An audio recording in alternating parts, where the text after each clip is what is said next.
Olá pessoal, tudo bem? Muito obrigado por estar se juntando a nós nesse nosso novo podcast. E hoje nós temos a alegria e o privilégio de receber o Dr. Carlos Eduardo Marcelo aqui conosco. Ele é cardiologista, ele é formado na Faculdade de Medicina da USP. É 81, né? 79. 79, viu? Na época que tocava Supertramp no rádio. É. E ele é formado em 70 e desde 80, 81 ele tem consultório ininterrupto. Então ele é cardiologista também com a certificação pelo INCOR e ele tem acompanhado muito os assuntos de interesse da medicina, não da medicina preventiva, mas da medicina interventiva, consultório, ambulatório. Foi assistente do Hospital Universitário da USP durante algumas décadas, né? 33 anos. 33 anos. E então o Júlio vai estar compartilhando com a gente um pouco da experiência que ele foi amealhando aí, pareado com o que a literatura tem escrito, e a gente deve ter aí um momento aí bastante interessante, de bastante proveito para quem quer se informar e poder, com mais procedência, cultivar o bem-estar na sua vida.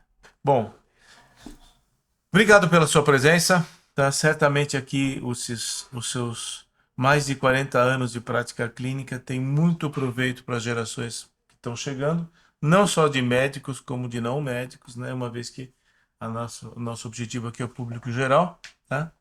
Então, essa entrevista eu já estava contando com ela, você mesmo lembra quanto tempo eu estou te chamando, né? Porque eu acho que é extremamente importante. Nossa época, nós vivemos uma época que a gente está tendo o quê? Uma enxurrada de dados, uma enxurrada de informações, e depois nós não sabemos o que fazer com elas. Eu acredito que quando nós tivemos a pandemia pelo Covid, a gente recebeu uma enxurrada, um dilúvio de informações, e muitas delas acabaram se mostrando completamente desnecessárias ou até mesmo equivocadas, uma e outra, né? Então, na verdade, o ponto que eu acho que eu partiria é que, assim, do ponto de vista mundial, né, nós temos o quê? Uma estatística, um consumo de recursos, né, por uma minoria, né, e muitas vezes os recursos acabam sendo vultosos, e o raciocínio do gestor em saúde é que como é que você pode prever o quanto você pode ter de índice preditivo, de previsibilidade, para poder intervir o quanto antes, mais cedo. Lógico que isso aqui pode-se dizer que é quase uma utopia, mas aí o que eu acho muito interessante, quem tem prática de consultório, né, como é que estão os modelos, na verdade, os modelos de predição de doença. Então eu não tenho nada. Eu tenho falado muito aqui no nosso canal. A ausência de doença não é necessariamente o sinônimo de saúde.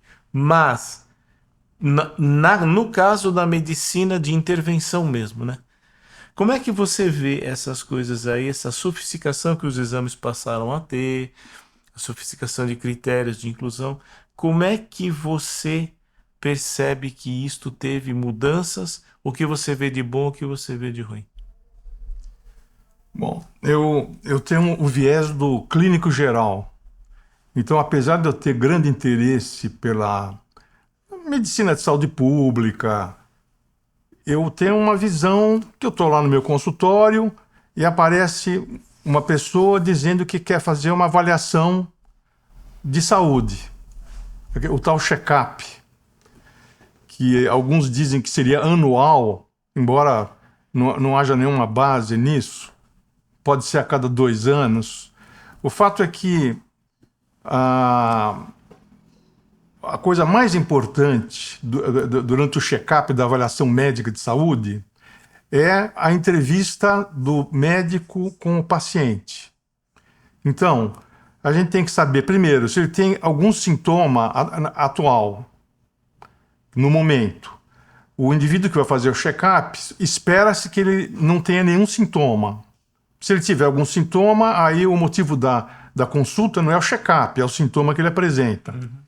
Agora, o check-up, durante a entrevista, a gente vai utilizar dados de antecedentes pessoais da pessoa, quer dizer, que doenças que ela já teve, qual é o background sobre o qual se acessa o corpo dela no momento atual.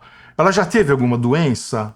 Ela já foi internada alguma vez? Submeteu-se a cirurgias? Tomou vacinas? Enfim, quem que é aquela pessoa que está na minha frente, em termos de passado? Depois eu vou querer conhecer os antecedentes familiares.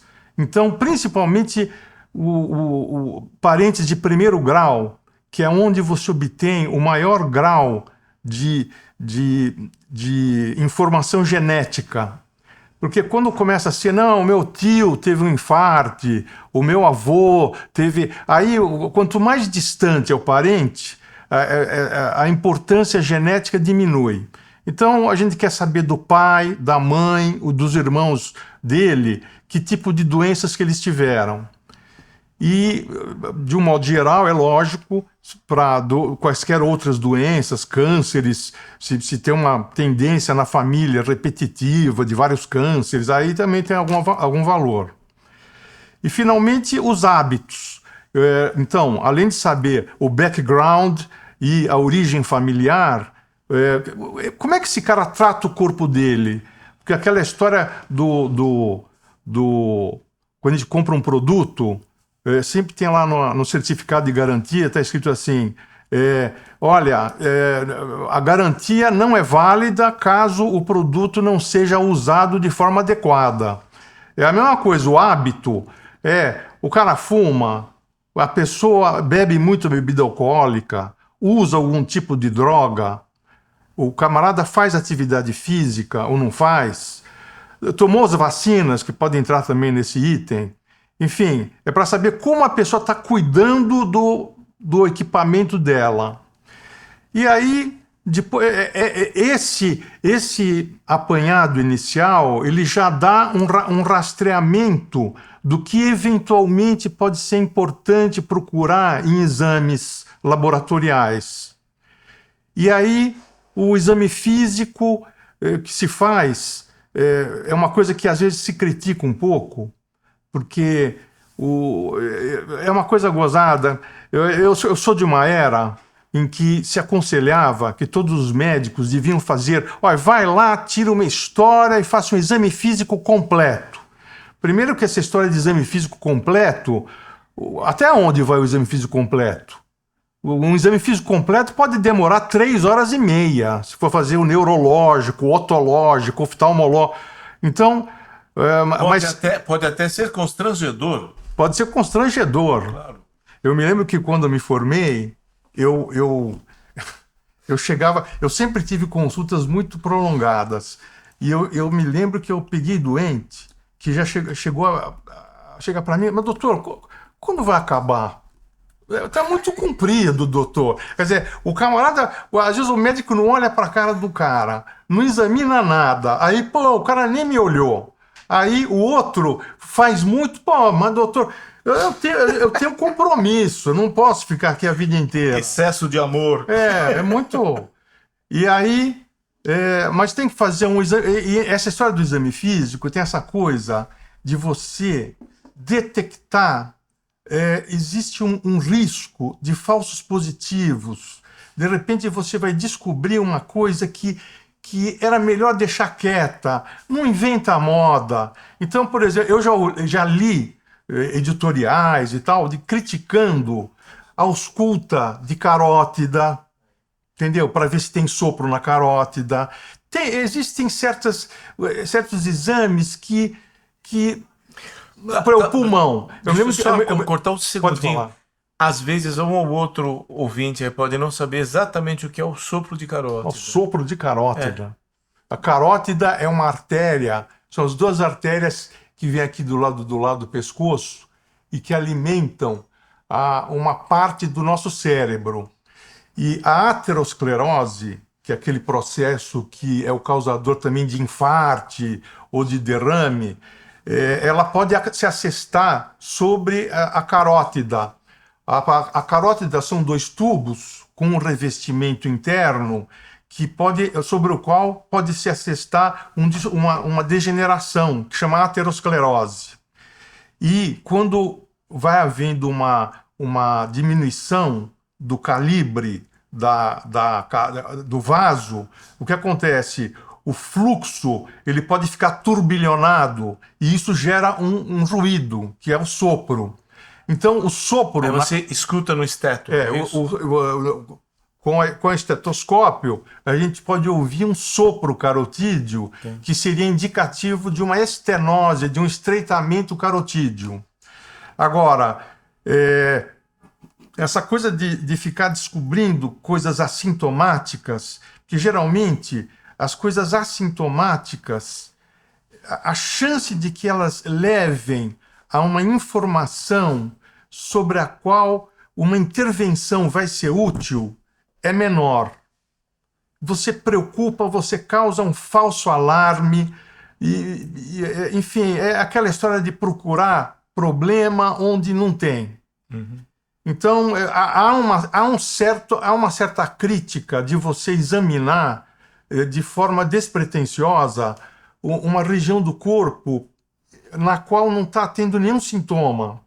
Eu me lembro de um paciente, por exemplo, uma coisa que se critica muito é também a ausculta dos pulmões numa pessoa que não tem sintoma respiratório nenhum. Isso é uma coisa meio criticável. Fala que geralmente não leva a informação nenhuma. Existe um debate aí, né? Tem as pessoas que existe defendem, um debate, as que não defendem. Tá. Sem dúvida, eu me lembro que eu tinha um paciente meu, tinha uns 90 anos de idade, e que eu tinha dado essa informação para ele, mas eu sempre fazia, porque eu tenho essa coisa é uma coisa meio automática. Eu me lembro que quando ele passava no consultório, enquanto eu estava auscultando o pulmão, ele começava a rir. Eu falei, mas doutor, ele começava a rir, mas o senhor falou que não adianta nada, e o senhor fica toda vez que o senhor me escuta o pulmão. Mas então, a informação obtida é de baixo valor, é uma coisa que... Agora, é lógico, o exame físico ele não se presta somente a descobrir problemas de saúde, mas ele também estabelece uma relação médico-paciente. O fato do médico examinar, e sem dúvida nenhuma, uma coisa eu vou te dizer, o doente deitado, você olhando o corpo da pessoa, existe uma coisa que é o que diferencia o diagnóstico pelo telefone, o diagnóstico só por uma informação via oral. Olhando no corpo, você está vendo o estado geral do doente, se ele está eutrófico, e às vezes tem umas informações que aparecem de surpresa e que mudam, às vezes, o rumo da avaliação médica. Mas o fato é que você examinar o paciente sente que você está realmente se apoderando das informações que ele pode ter. O paciente sente mais segurança e você tem mais credibilidade. Como se você fosse o médico, se tornasse, num certo sentido, o depositário de certos arquivos, de certas informações, de certas coisas. É isso aí. É isso, né? É. Perfeito. Tá, então assim, na verdade, tudo isso aí tem essas formas de predição, né? Vamos dizer assim, né? E eu me sinto um pouco responsável porque no nosso canal a gente vive falando disso, né? A gente vai falando de ter atenção, perceber... Bem-estar geral, né? Bem-estar psicológico, desenvolvimento pessoal e tudo. Então, dentro disso que você está falando, você foi falando, me ocorreram algumas coisas aqui, algumas doenças que são motivo de muita preocupação, de procura mesmo. Uma delas é doença prostática. A próstata, que é com 2 tás, né? Próstata. A pessoa fala próstata. Fala-se muito, né, sobre doença prostática, é uma das coisas mais expressivas para o homem, né, a partir de uma certa idade. Como é que você vê, na sua experiência, como tem sido a prevenção da patologia prostática? As pessoas, elas procuram que tipo de queixa, que tipo de curiosidade as pessoas têm? Que mexe um pouco, né? Próstata é ali do lado da bexiga, do lado da genitália, né? Eu acho que numa escala assim de importância, a gente deveria colocar as doenças cardiovasculares num, num plano superior, porque são mais prevalentes e levam a maior dano do que problemas da próstata. Agora, em termos de gravidade clínica, né? A gente tem duas coisas bastante diferentes. Mas existe sempre muita curiosidade, até pela anatomia do local, até pelo tipo de a questão se isso pode ou não ter alguma influência sobre desempenho amoroso e etc, etc, etc. Então acaba sendo e é silencioso. Então é um tema que geralmente as pessoas têm muito, o pessoal, né? Muita. Agora, eu insisto que o foco inicial deveria ser mais para o lado cardiovascular, no sentido de que você tem que saber qual é a pressão arterial do indivíduo, se ele fuma ou não, se ele está com excesso de peso, porque tudo isso daí vai predispor a doenças cardiovasculares. E uma coisa que é muito interessante é que, para todo paciente, e isso é uma coisa que deve ser feita em todo e qualquer check-up. Você deve fazer um cálculo do risco cardiovascular do indivíduo. Existem uma série de aplicativos que demonstram, que fazem um cálculo estimativo de a pessoa apresentar nos próximos 10 anos um infarto do miocárdio ou uma morte súbita. E hoje, mais atualmente, esse ano, 2024, apareceu uma nova calculadora chamada Prevent Online, que calcula também o risco de doença aterosclerótica, do risco de doença cardíaca geral e risco de insuficiência cardíaca nos próximos 10 anos. E a partir desses critérios, o risco pode ser menor que 5%, aí é considerado baixo. De 5 a 7,5% é um risco um pouco mais elevado. De 7,5% a 20% é um risco alto e acima de 20% é um risco muito alto. Isso é importante porque dentro dessas probabilidades, as sociedades de médicos, de cardiologia, eles preconizam ou não o uso, por exemplo, de estatinas para baixar o colesterol. E porque esse risco cardiovascular, ele utiliza a idade, o sexo, se a pessoa tem diabetes ou não, o nível do colesterol total e do HDL colesterol, que é o tal colesterol bom, depois se a pessoa tem algum grau de insuficiência renal ou não. Enfim, a partir desses dados, você faz o cálculo desse risco. E isso daí é a primeira avaliação que se faz num check-up. Agora, a questão da próstata, nos homens, depois dos 50 anos, sabe-se que é muito prevalente, são muito prevalentes sintomas do trato urinário baixo, que hoje em dia até não se deve falar sintomas de prostatismo, não se fala mais, é sintoma urinário baixo, porque os sintomas urinários baixos, como essa história de levantar muitas vezes à noite para urinar, ou então você levanta para urinar e sai pouquinho, ou então jato fino, hesitação urinária, quando você parece que quer urinar, mas não sai o jato urinário. Olhar o pé continua sendo. Exato. Mas isso daí tudo pode não significar aumento da próstata. Tem outras doenças que podem causar. Mas então, e isso é muito comum nas pessoas com mais de 50 anos de idade. E vai aumentando, a cada década aumenta mais ainda. E existe também o risco do câncer de próstata, que que ele é reportado como sendo um dos cânceres mais prevalentes e que causa maior mortalidade nos homens.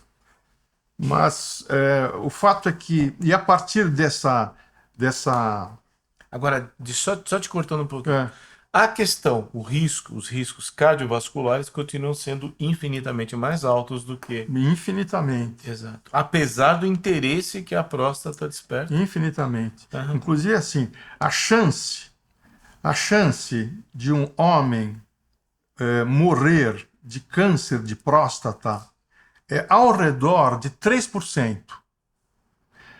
A incidência de câncer de próstata é maior.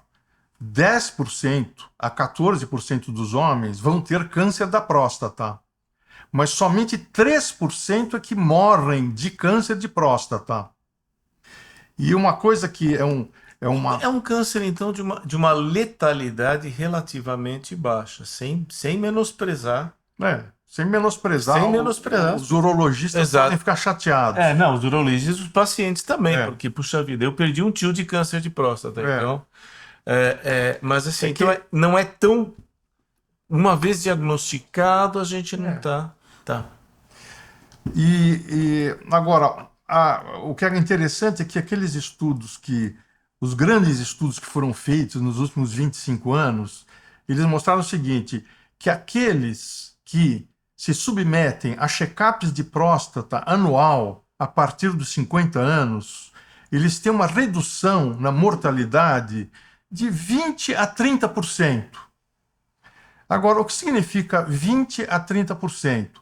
É assim, de 3% de todos os homens morrendo de câncer de próstata, quando numa população todos se submetem rigorosamente a check-up anual, vai cair para 2,5% a mortalidade. Quer dizer, é um esforço descomunal por um benefício absoluto pequeno. Mas essas coisas dependem muito do consenso social da importância das doenças. Perfeito. Quando você fala só voltando para o risco cardiovascular, você inclui acidente vascular cerebral? Inclui. Inclui? Não, o derrame, né? Às vezes você fala risco cardiovascular, a pessoa pensa no coração, mas Aquelas calculadoras mais antigas, elas só faziam predição ou estimativa de risco de infarto do miocárdio ou morte súbita. Entendeu? Agora, essa última, essa Prevent Online, que ela faz predição de toda e qualquer doença aterosclerótica, ou seja, AVC e infarte, e também insuficiência cardíaca, e basicamente é isso. tá, então tem uma cobertura ampla, né?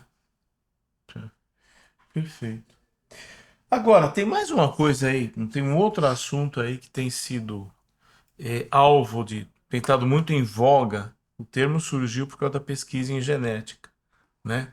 Mas é uma expressão que ainda é bastante polêmica, é um conceito ainda bastante debatido entre os médicos, especialmente os médicos que são clínicos, né? O pesquisador às vezes nem não tem a preocupação clínica, né? Que é a tal da síndrome metabólica, tá? Deixa eu te falar o que eu tenho anotado sobre o que seria síndrome metabólica. Dá uma conferida se na tua prática é o que você também tem visto. Obesidade e sobrepeso, né? A hipertensão arterial sistêmica, as alterações dos lipídios, que você até citou um pouco mais cedo, e as alterações glicêmicas, tolerância à insulina e etc. Me parece que são essas quatro grandes vertentes, esses quatro. É isso mesmo? Bate. E vem cá, já que tem hipertensão arterial sistêmica, existe o diabetes mellitus, existe tudo isso, qual a razão de ser de falar em síndrome metabólica? Né? Porque se a gente pensar bem, síndrome é diferente de doença, né? Você falou do sopro, né? Que você tem uma Né? alteração patológica de carótida, você tem uma doença. A síndrome é um passo antes, né? O síndrome seria conjunto de sinais. Como é que é esse imbróglio aí? Mas já de longo tempo se sabe que existe uma concomitância entre excesso de peso, aumento de lipídios no sangue. O camarada também com a idade pode ter hiperuricemia, aumento do ácido úrico. Enfim, todas essas circunstâncias que frequentemente caminham juntas foram classificadas, foram denominadas. Começou-se a haver uma origem etiopatológica comum entre elas. E o denominador comum, no fim, é aquela coisa que, inclusive, as nossas vós já falavam. Meu filho, tenta perder peso, começa a fazer uma atividade física, tenha uma dieta saudável, seja feliz, tenta ser feliz. Então, uma coisa que é muito importante é a pessoa, hoje em dia se sabe da importância de você tentar manter um peso ideal, com aquele índice de massa corpórea o menor que for possível. O índice de massa corpórea é o peso dividido pela altura em metros ao quadrado. Se acredita que o ideal é que todos tenham menos de 25. De 25 a 30, sobrepeso. Mais que 30 até 35, obesidade grau 1. De 35 a 40, obesidade grau 2. E mais de 40, obesidade grau 3. Que antigamente falava-se mórbida e hoje em dia não se recomenda mais que se fale. Então, essa é a questão do peso. Agora, outra coisa importante é medir a circunferência abdominal, porque sabe-se que o acúmulo de gordura intraabdominal é pior do que a gordura na coxa, no bumbum. Então, o ideal é que os homens tenham uma circunferência abdominal menor que 102 centímetros e as mulheres menor que 88 centímetros. Porque tudo isso daí, na verdade, está significando gordura intraabdominal, que ela é muito associada com HDL baixo, que é o HDL colesterol. Então, isso daí já é um jeito no exame físico de você suspeitar que a pessoa tenha um distúrbio de lípides. E, enfim, é muito importante estimular as pessoas a que elas tentem perder peso, comecem a fazer atividade física e tenham uma dieta mais tendendo a vegetais, frutas e carnes magras. Então, frango, peixe, e pode comer carne comum também, mas sem abuso. Mais que 3 vezes por semana não é necessário. E hoje em dia, quanto ao exercício, além do exercício aeróbico, é muito recomendável o exercício de musculação. Porque Musculação no duro? musculação. Olha só. Por quê? Por quê? Porque Sim, por quê? por quê? Sabe-se que o músculo na verdade, ele é um órgão endócrino. Ele produz uma série de substâncias que interferem no metabolismo geral. Inclusive, é muito bom para controlar a glicemia, porque aumentando a massa muscular, se aumenta o consumo de glicose e sabe-se que o exercício isométrico, exercício muscular, ele facilita o controle do diabetes.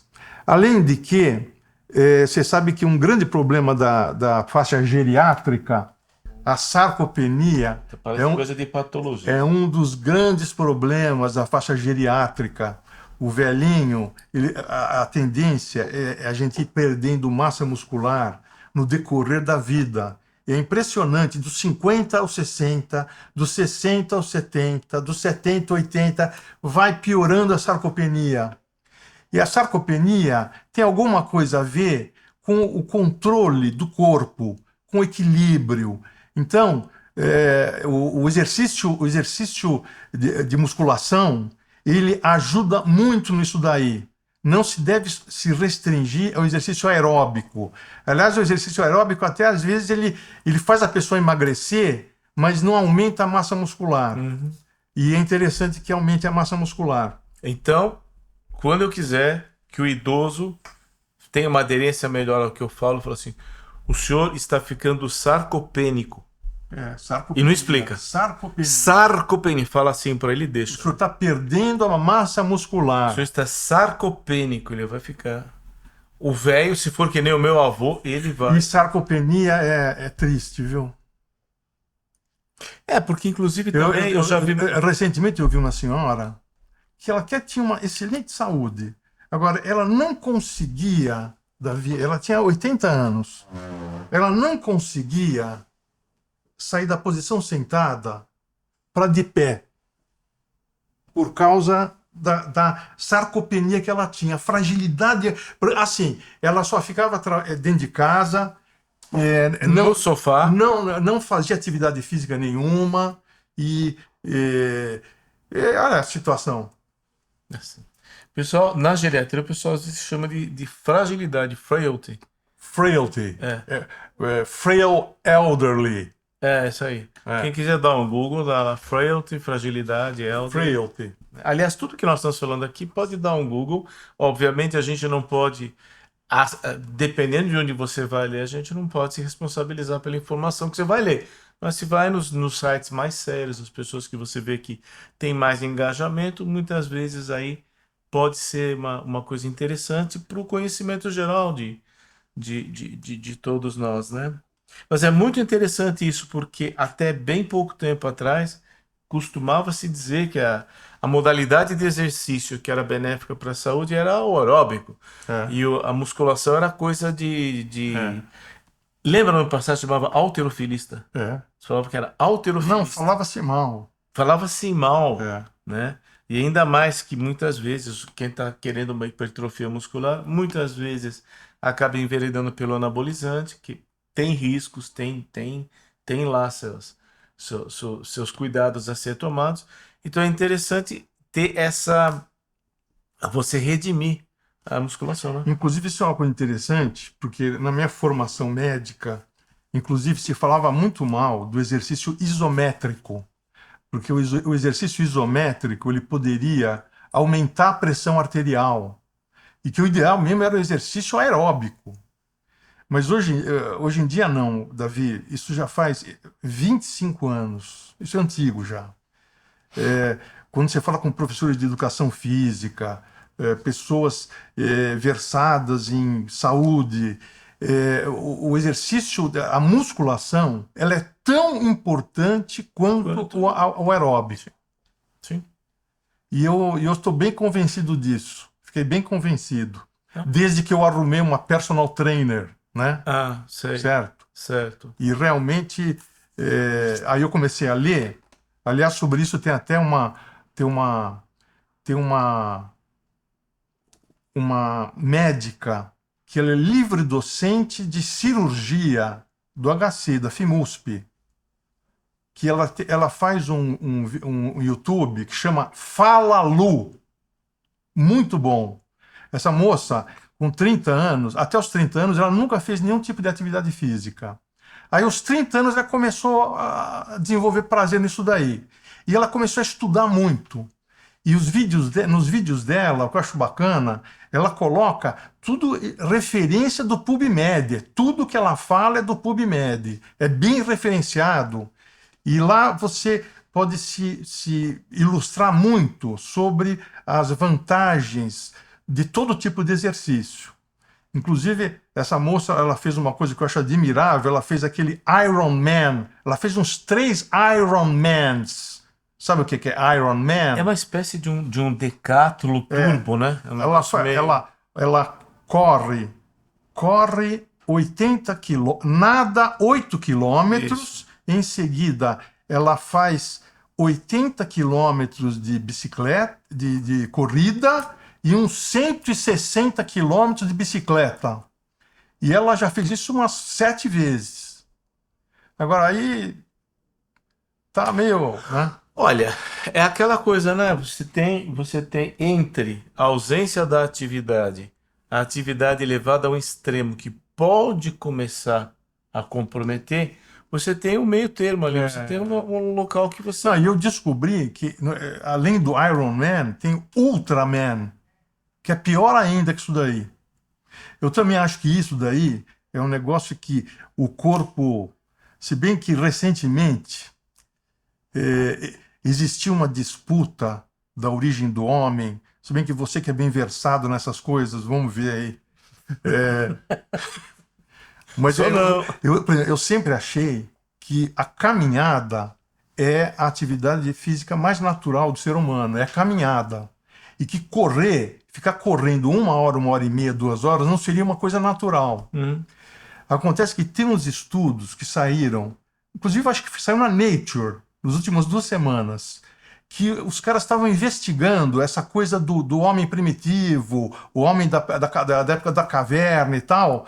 E eles têm vários dados hoje que dizem o seguinte, que o ser humano, ele na verdade, ele caçava, me lembrou muito aquela caçada de cachorro da África, que os seres humanos eles vão correndo atrás da presa, e a presa se cansa. Por exemplo, o antílope, ele é muito mais veloz que o ser humano.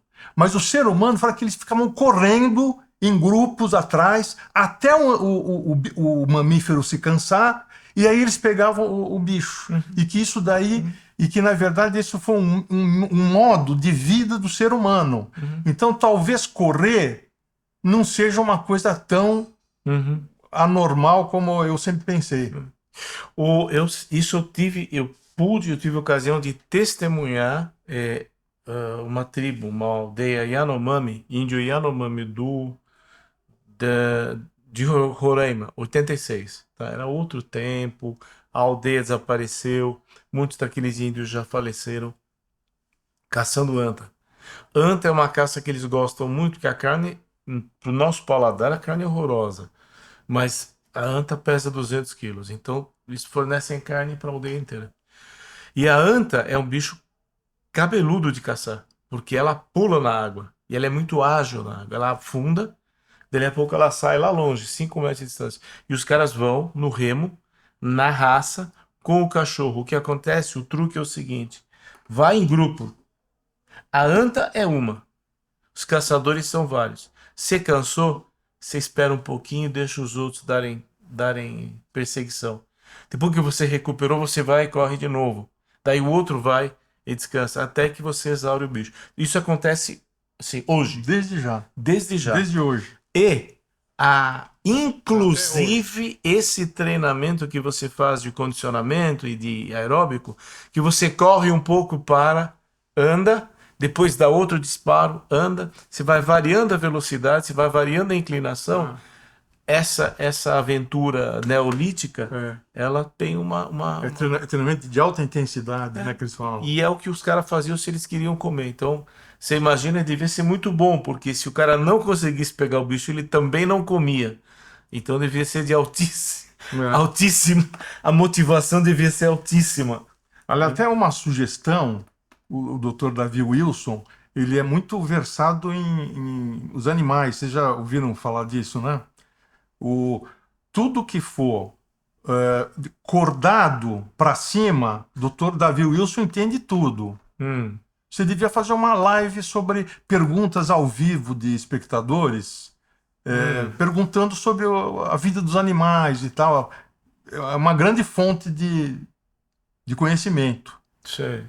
Você concorda comigo? Não. Mas agradeço. Você falou da anta, aí eu me lembrei. Não, mas é uma coisa... Tá, então, pode dizer, a gente citou a anta, só lembrando que a anta, existe uma anta na Malásia e existe uma anta brasileira. Então isso é uma evidência, elas são muito próximas. A anta da Malásia, ela é preta e branca. a nossa é marrom. Mas elas têm uma proximidade biológica enorme. E são animais de lugares completamente diferentes do A planeta. anta é o Então, maior mamífero do Brasil, não é? da América do A Sul, da América do em Sul. termos de massa. Em termos de massa muscular, é.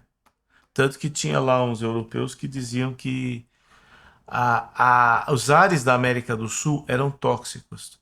A América do Sul tinha muitos miasmas, tanto que os animais eram pequenos. Não tinha elefante, não tinha rinoceronte, o maior bicho era a anta. Então a América do Sul era um continente meio tóxico, assim, com ares meio tóxicos. Mas isso vai um pouco para além do ponto aí. O que nós temos aqui, eu queria só para a gente. Nós avançamos bastante aqui, mas eu queria não perder a chance de falar de uma coisa aqui. E a gente já falou bastante daqui, né? Mas é bem-estar psicológico, né? Que está absolutamente interligado com isso.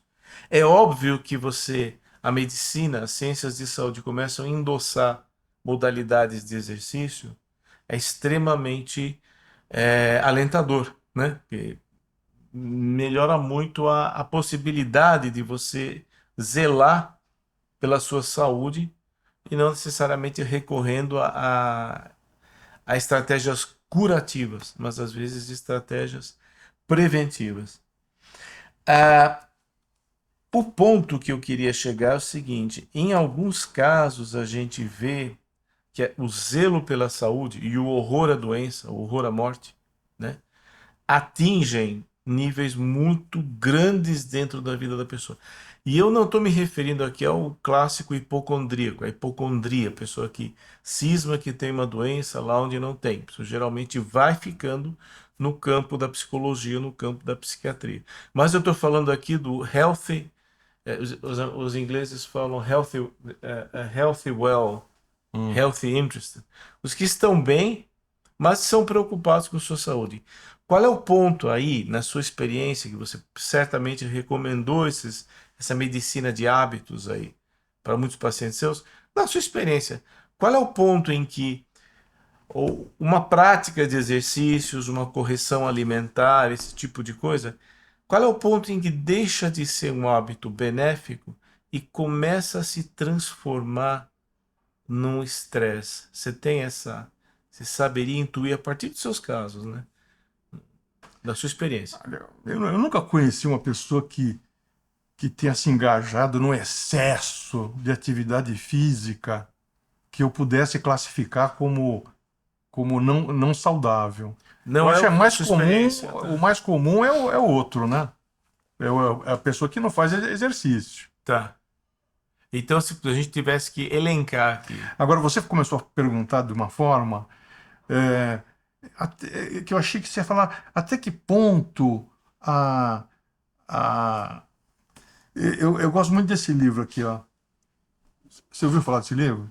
Já ouvi falar, tornando as pessoas adoecendo as pessoas na É. busca pela saúde. O camarada procura tanto a saúde que ele acaba se enchendo de diagnósticos e se sentindo doente.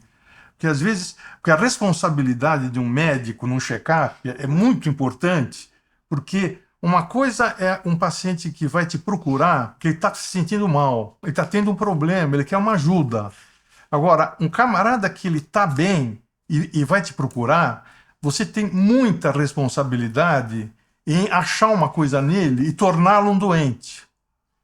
Então, para você dizer que existe um problema e que deve haver alguma intervenção, você tem que ter muita certeza e você tem que estar baseado em muitas evidências para fazer uma afirmação dessa.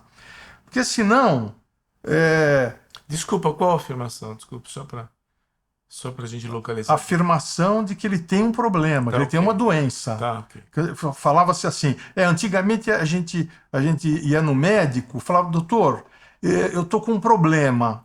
E hoje em dia, não, você vai bem no médico e o médico que te fala, olha, você está com problema, entendeu?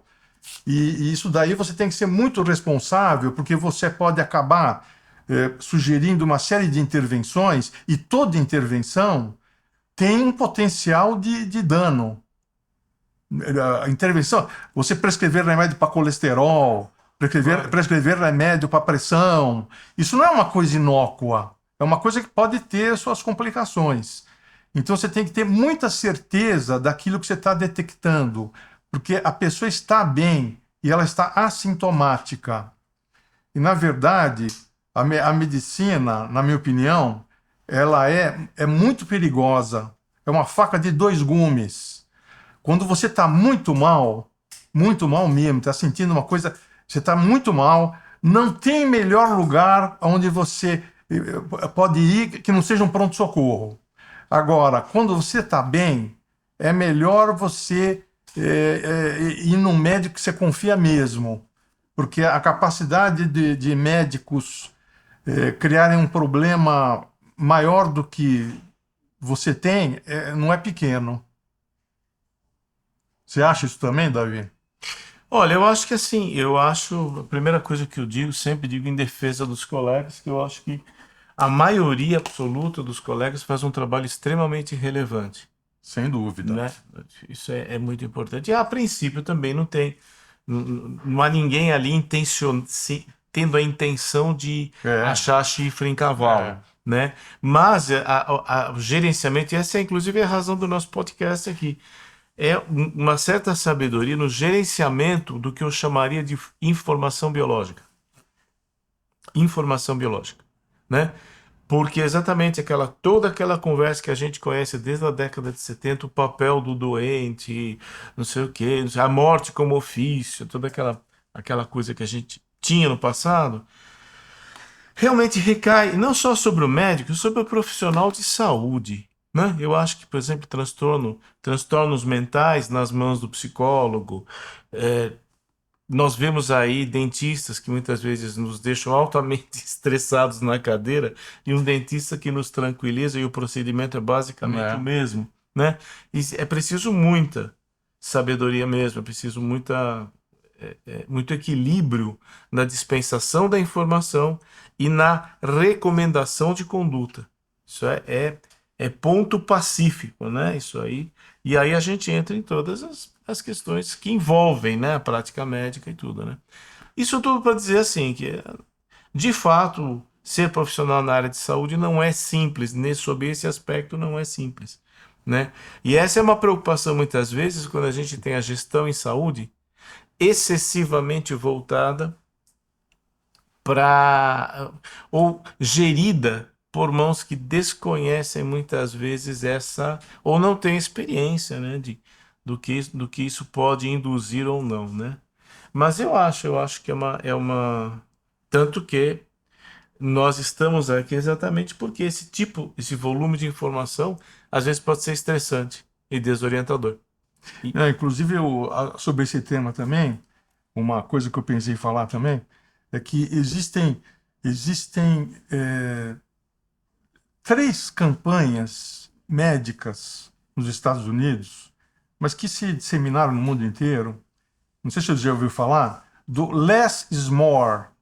Você ouviu falar dessa campanha do Less is More? Less is More. É porque às vezes você fazendo menos, quer dizer, essa coisa de você ficar muito nos guidelines e diretrizes de especialidades, você precisa adaptar as condutas ao doente que está na tua frente.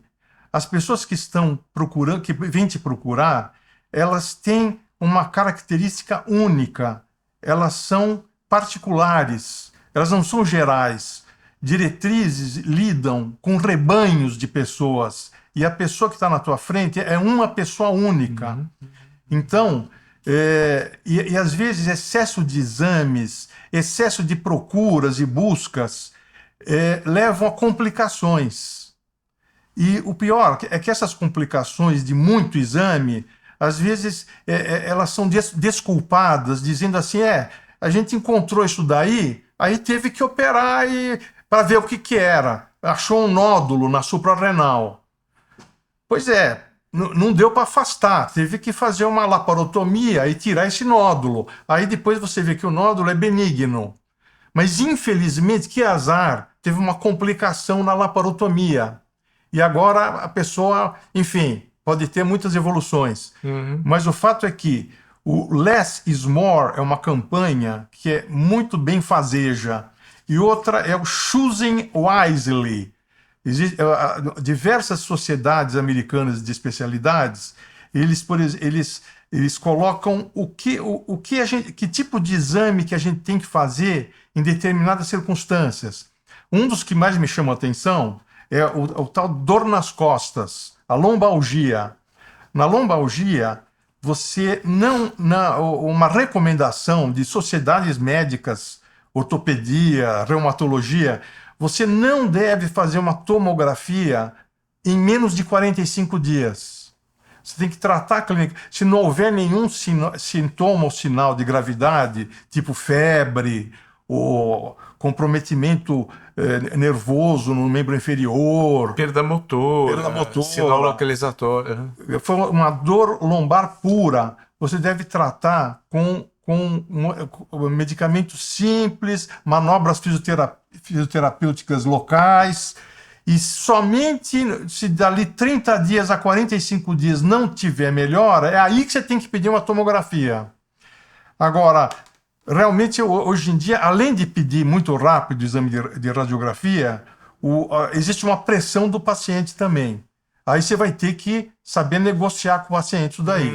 Porque os pacientes acham que a radiografia vai resolver e muitas vezes não resolve. E eu acho que isso é uma coisa que muitas vezes acontece e depende muito da cultura pessoal de cada um do contexto social e de tudo. E às vezes assim, a pessoa entende que parcimônia e morosidade e cautela, conservadorismo é sinônimo de desleixo. E muitas vezes não é, né? A gente parar para pensar realmente. A máquina, o corpo humano, ele tem uma capacidade de recuperação muito grande. E às vezes você não interferir. Eu fiquei abismado. Eu tenho uma hérnia lombar alta e aí ela deu sintomas. Eu fui no ortopedista, o ortopedista examinou e falou: olha, é o seguinte, uma lesão única, você não precisa parar nenhum tipo de esporte, inclusive esporte violento. Se você tiver duas lesões, aí você para o esporte violento, mas você pode praticar o esporte na intensidade que você quiser. Só a partir de 3 lesões independentes é que você começa a ter uma restrição maior. Inclusive, se a recomendação na dor lombar é a pessoa se manter ativa. Não é para ficar deitado, tem que se manter ativo. Sim. E nisso tudo que você falou, eu me lembrei também da slow medicine, que é uma outra moda que se tem, é de você conhecer bem o seu doente, conversar, trocar ideias, essa coisa da negociação entre paciente e médico. O médico tem que oferecer ao doente os conhecimentos, o doente tem que oferecer ao médico o que ele espera das coisas, essa coisa de expectativa. O médico, eu me lembro que faz 2 dias atrás eu atendi um cliente, aí, um chinês, que é gozado, você fica... Eu o tinha atendido há 11 anos atrás. E ele já vinha fazendo os tratamentos ali. Ele tem uma pancreatite crônica, diabetes. Aí eu fiquei, enquanto ele falava, eu ficava pensando, por que ele está exatamente comigo? Por que ele veio aqui comigo? Porque às vezes o motivo por que o doente te procura não é exatamente aquilo que ele informa de cara.